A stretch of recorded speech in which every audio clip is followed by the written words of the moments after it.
Assessment for learning is a list of things up there. Some seem fairly obvious. Peer assessment is actually getting students to assess their own work, which to me would have been an opportunity to cheat when I was at school, I would have thought. So it's self-assessment, beg your pardon. Peer assessment is assessing other students' work, which again, I must admit, 7 or 8 years ago I looked at that and thought, but I mark the work, that's my job. But actually, it turns out it's not quite as simple as that. Formative feedback, not giving students just 7 out of 10, but actually giving them something formative, something they can go away and change about their work, which will actually make it better. We haven't got time, we could easily spend a whole evening on assessment for learning. Some horror around the room. But we're just going to mention a couple of them. And I thought I'd just pick out one which I've certainly changed my view. 7 or 8 years ago, I was quite sceptical about some of those things, and colleagues were about the same, I should think. Until I went to hear a guy called Dylan William, who is one of the sort of main researchers in assessment for learning. And again, this is based on very, very large studies. Lots and lots of studies all around the world show a common pattern. The scale there from 0 to 100 is percentage recall. How much of the stuff that you're learning do you remember? Well, what you can do,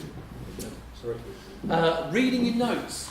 Now, I remember seeing this slide and thinking, well, that's good news. I get my students to read their notes. Generally about 20%, 15 to 20%. So if we locked the doors and said, right, we're all going to do a big exam about the causes of the, Battle of Waterloo or something we perhaps don't know much about. You're going to read some notes about it for 20 minutes, and I'm going to give you a test. You can expect about 15 to 20%. It's not a very effective way of getting stuff into your brain in a way that you can actually use. I'm being cheered up by this bit. Actually making notes. Now, I used to do this quite a lot, get students to look through their book or their notes and do little summary notes, or make a summary or a revision page or something like that. But again, it's not great. It's still 30 to 40% recall, which isn't enough to pass an exam very well. I was encouraged by this. Obviously, if you're preparing students for exams, then attempting questions of the kind that you're going to be doing is pretty obviously a good thing to do. And surprise, surprise, when I was still a teacher, 7 or 8 years ago, I would still do that kind of thing. However, the biggest gains come with marking other people's answers. I often describe it to my students, who are a bit mystical about this. It's a bit like putting your brain into 5th gear. To sit down and do an A-level question on the photoelectric effect, you've got to be thinking quite hard. But it's even harder, it's cognitively a step higher, not just to look at the question and think, I don't really know, is to look at someone else's answer. To look at the mark scheme and think, well, hang on, they've sort of written that, but have they, I suppose they've got that bit right, but they haven't. Do you get the idea? That's actually a much harder thing to do. And teachers in previous decades have actually been kind of not willfully depriving, but there's a real opportunity there. I saw that, I thought that's absolutely right. The first time I started teaching, I took a weekend to mark a set of books. I can remember them to this day, my set of Year 9 books I took home very proudly. It took me the whole weekend, because they obviously hadn't quite written what was on the mark scheme. Is that better than that? Oh, I don't know. And it is actually much harder. It's actually hard to look at someone else's answer and think, oh, that's right, isn't it? I wouldn't have put it like that. That's interesting. You actually learn one level kind of higher. Even the highest one, there's one more to come.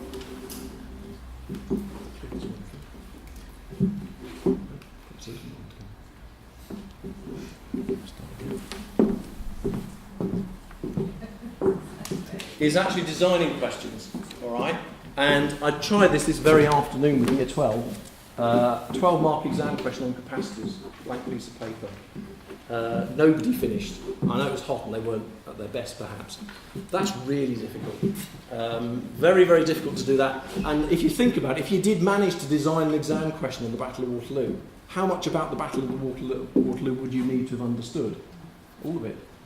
You couldn't have some grey areas. You couldn't have some things that you didn't quite understand.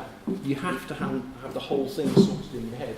And I love doing that top one because immediately it's just brilliant because people put their hands up and say, yeah, I know we wrote notes on that and I know I did an exam question on it, but I don't quite get why that equation works. You absolutely have to chase down all the little dark corners of your understanding. And that's why if you can do it, and it takes a typical sixth form group pretty much a whole lesson to set an exam question, you will have learned pretty much all of it. You can't really have any gaps in your knowledge to do the top one. You can have gaps in your knowledge to do the bottom one. Reading textbooks, you may have, sons or daughters do this in front of the telly. You can read a textbook You can actually do exam questions. You don't do them very well, but you don't necessarily retain very much. And it's these two up here, traditionally the sort of province of the teacher. The teacher makes up the questions, the teacher marks the questions. Actually, no. Those two activities are far better, far more valuable to students who are learning the subject than people who've been teaching it for a long time. I just thought I'd show you these examples here. I'll chop the question off, doesn't matter too much. That marking there is done by a student in Year 9. I'm often quite staring at how well students do this. I think some of my students do it better than I do. And certainly this group, I've oftentimes picked up my pen, because obviously I take the work in to check them afterwards.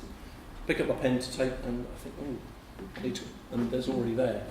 You can see a student who's really got it, because not only can they do the question, they can look at someone else's answer and see where they've gone wrong. And this is why Assessment for Learning has some of the largest effect sizes in John Hattie's study.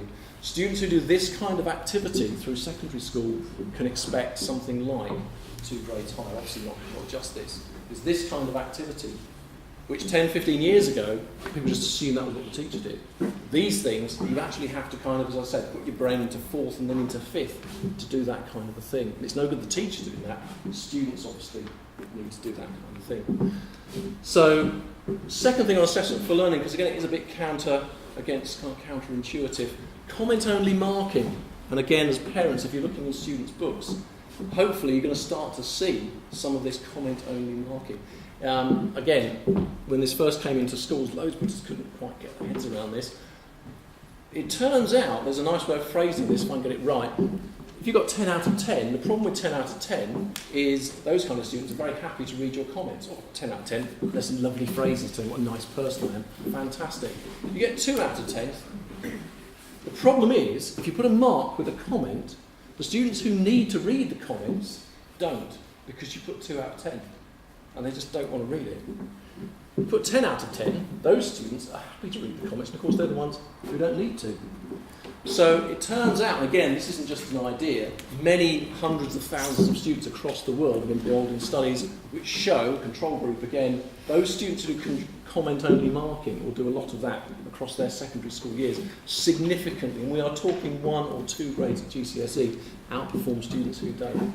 It's an absolute fact. If you give a bunch of students a bunch of numbers each, the first thing they do is compare their number with their neighbour, and then the people on the next table. Then they want to know who got the highest in the class, who got the lowest, and the fact you wrote some nice helpful comments just goes out the window.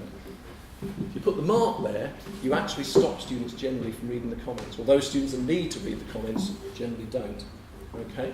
So those two things, actually getting students to mark each other's work and getting students to comment only marking. Things hopefully you'll start to see in exercise books. Comments written on the piece of work, and often not a mark at the bottom, which I have to say is a culture shock for everybody, because the first thing you get, you haven't put a mark at the bottom. It's just what you do at school. It has 4 walls, a roof, and teachers put marks at the bottom. It really is a culture shock, not just for staff, for students as well. It's one of those great things that's been handed down through generations and generations of teachers, and actually isn't helping. It's actually better if the mark isn't there. Okay? Obviously you can't do all the work without marks, so some work needs to be marked. But work that you're doing to try and help students improve, that work needs not to have a mark on it. It needs not to be valued against someone else's work. It needs to just have the pure comment there. Okay? As I said, AFL is a big topic, and hopefully those two things are things you might start to see students starting to do and to bring home, obviously, in their books.